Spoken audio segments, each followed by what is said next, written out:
Question 1. If the foundation made of steel, can we test it using this PIT test? Yes, PIT has its own scope of use. As long as the structure conforms to the model of one-dimensional elastic rod, the PIT method can be used for testing. Question 2. When performing 2 accelerometer PIT tests, if the top of the pile cannot be struck, can the pile be struck on the side? No, the low strain adopts the propagation principle of vertical plane wave. It is impossible to generate effective plane stress wave transmitted along the axis of the pile shaft by knocking from the side. So PIT test cannot be conducted in this way. In addition, when the sensor cannot be installed on the pile head, the test can be carried out by installing the sensor on the pile side and knocking the pile head. Question 3. Is PIT applicable in the large diameter concrete pile? Sure. As long as the structure conforms to the model of one-dimensional elastic rod, the PIT method can be used for testing. However, for large diameter concrete cast-in-place piles, ordinary hand hammer may not meet the test requirements. It may be necessary to knock with a heavier force bar with rubber hammer pad, e.g. 10 kg, 15 kg, or even 100 kg, to obtain a larger hammering energy, so as to obtain deep defects or pile bottom information.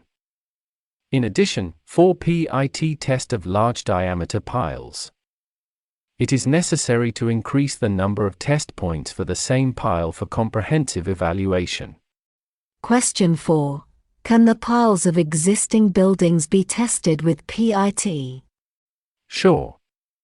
However, the preparation work for the test of the existing buildings is relatively large, and the requirements for the test are relatively high. The specific implementation plan needs to be formulated in combination with the specific project. Synarock Technology has rich testing experience in relevant aspects. You can contact us or provide relevant engineering information for corresponding evaluation. Question 5. Is PIT suitable for board pile? Because the variation of pile diameter, bulging and necking, may occur along the pile length, which cause changing of impedance. Sure. PIT test can distinguish pile expansion and defect. Pile shaft expansion is not a defect, while pile shaft shrinkage is only a category of defects. Their essence is the change of wave impedance. Because from the curve, we can get the situation that the impedance becomes larger and smaller, and the impedance becomes larger and generates the back reflection wave. That is, the pile body expands, or the pile enters the hard soil layer.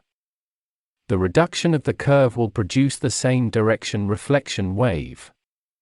That is, the pile body defect, or the pile body enters the soft stratum. However, it needs experience to determine whether the specific defect type is shrinkage, fracture, or cavity. For the control of pile body expansion and shrinkage, it can be prevented by testing the hole diameter with the hole forming detector.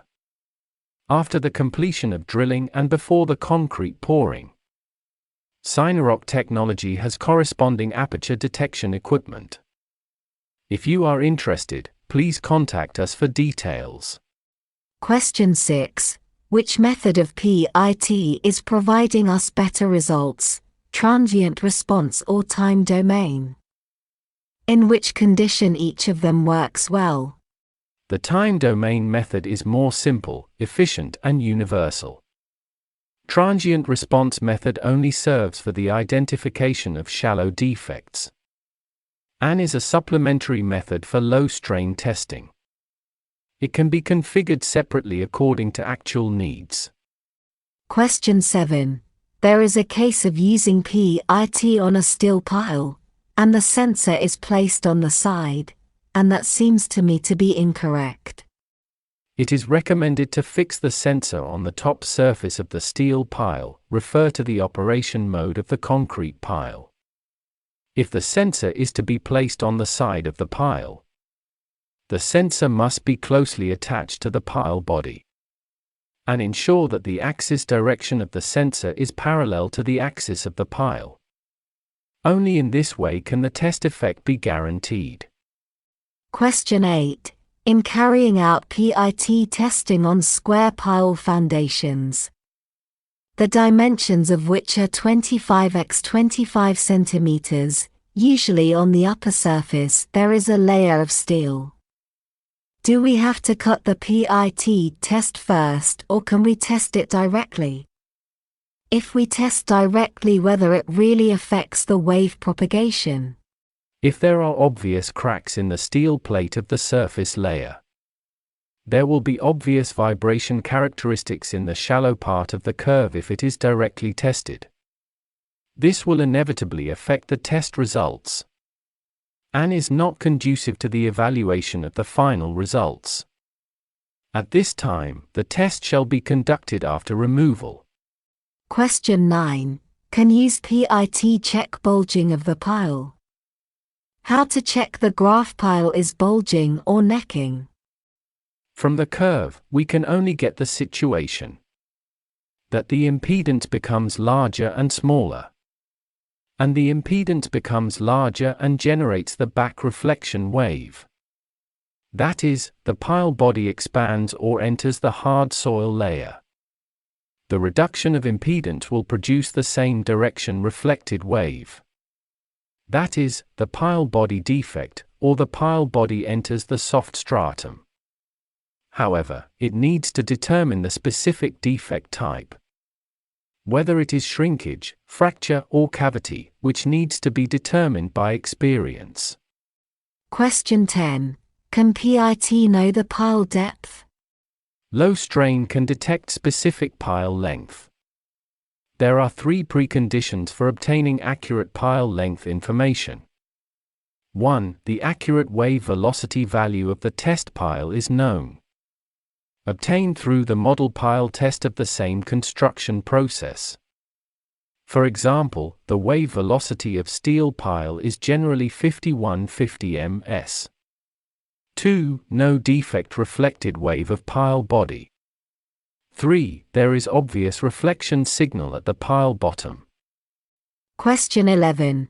We always do PDA test to detect pile bearing capacity, so when should we decide to do PIT? And if we know that the pile has a defect that exceeds the limit, what should we do?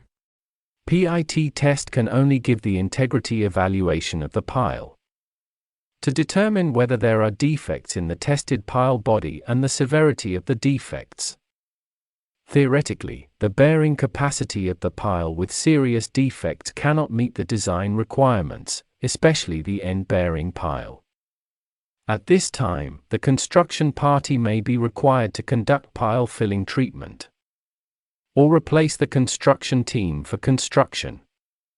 If PDA test or static load test is carried out for the pile that fails the PIT test at this time, when the test results meet the design requirements, the pile foundation with vertical bearing capacity as the main factor may not be treated.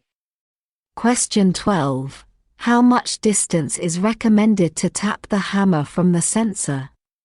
About 100 to 300 millimeters. Depending on the size of the pile diameter, the hammering point shall be ensured to coincide with the pile center point. For solid round pile or square pile, the sensor installation point shall be at 2/3 radius away from the center point of the pile.